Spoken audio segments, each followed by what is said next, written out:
this memory of doing dishes when I was really young. I must have been about 5 years old, or maybe 6 at the most, because I know that's when my parents split up and my mom was single. And on this one particular day, my mom had asked my sister and I, my younger sister and I, to clean the house while she was gone. And I can remember doing the dishes, standing on a chair, and I think I'd only ever done dishes once before, and it was a novel thing for me, and didn't really know what I was doing. I mean, I was just a child, and I remember looking at the faucet and seeing a little bit of grime in the faucet, and I cleaned it out very carefully with a washcloth because I wanted my mommy to be proud of me. But I guess apparently I hadn't wiped the counter or the table or thought about doing the floors or any of that. And when she came home, she was quite angry, and she screamed, I hate you, I'm leaving, and I'm never coming back. My heart was really afraid in that moment. I didn't know how I was going to survive without her. And but for years and years, my fear of my mother was the driving force in my identity and in who I was. I became a very emotionally damaged person who it was very easy to accept victimization from others as a result of the way she spoke to me. And when I turned 20, I realized that I was becoming her. I was becoming an adult that was just like her. I was angry, and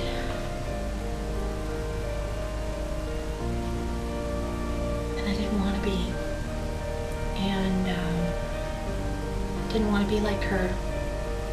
And I thought Jesus was a weak figure. I thought that Jesus was a person who died on the cross and didn't have any strength. But I met a Christian who was happy. And he may not have been perfect, but I recognized that he had a real joy. And I talked to him about Jesus, and he shared with me that Jesus is the Son of God. And what that means is that as the Son of God, he will grow up to be God. In other words, the son of a wolf will become a wolf. That C.S. Lewis paradigm of the Son of Man is a man and the Son of God is God. And I said, that can't be true. He said, well, that's what all Christians believe. And so in that moment, I realized that I needed to be a Christian, and I needed to accept that truth. So I started praying to God and saying, God, if you're real, will you come into my life and change my life? Will you change my heart? I don't like who I am. And little by little, things started changing in my life. I started meeting people who were Christian. People started showing me more compassion in my life than I'd ever experienced before. I started finding books that helped me with a lot of the issues that I was going through. And I started to believe that God was really moving in my life because things were changing. Eventually, I told him that I wanted him to have 100% control over my life and every decision that I made. And that was really hard to get to that point. But it's like when something's really true, it just, you feel it in your heart, in your being. This is something that you need to do, something meaningful. And he's healed so many things. He's blessed me in so many ways, tangible ways. Whereas my mother had never said my name in a nice way. He taught me the meaning of my name. As I learned that the scriptures are full of people whose names meant things, the meaning that their names had gave them their identity, and so I started to understand that my name has a meaning that gives me identity and worth.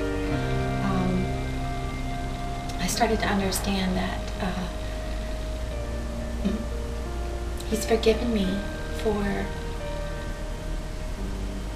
the way I didn't understand life. This is Jesus speaking. I will never leave you nor forsake you. I will never leave you nor forsake you. I will never leave you nor forsake you. Those words can be such a comfort. They can overtake any bad memory about anything that causes a fear of rejection. You know, those words that my mother said, they caused such fear of rejection that ruined so many relationships. But through an experience of inner healing, I was able to go through that memory again with Jesus, saying, I will never leave you and never forsake you. And I believe that His presence is real and strong and alive, and that the fact that He will never leave me nor forsake me, in fact, even get closer to me than a brother, is a profound paradigm, truth, fact, meaning, word, statements, identity that holds me together. And I know it's worked for a lot of other people too, so I just want to encourage you that if you've got any bad memories in your childhood, maybe you've got nothing but bad memories, but there's always a word from the Bible that can overwrite those memories, can write them into a happy ending, and can wash away all of our reactions, all of our victimizations, and make us open, honest, authentic, real, caring,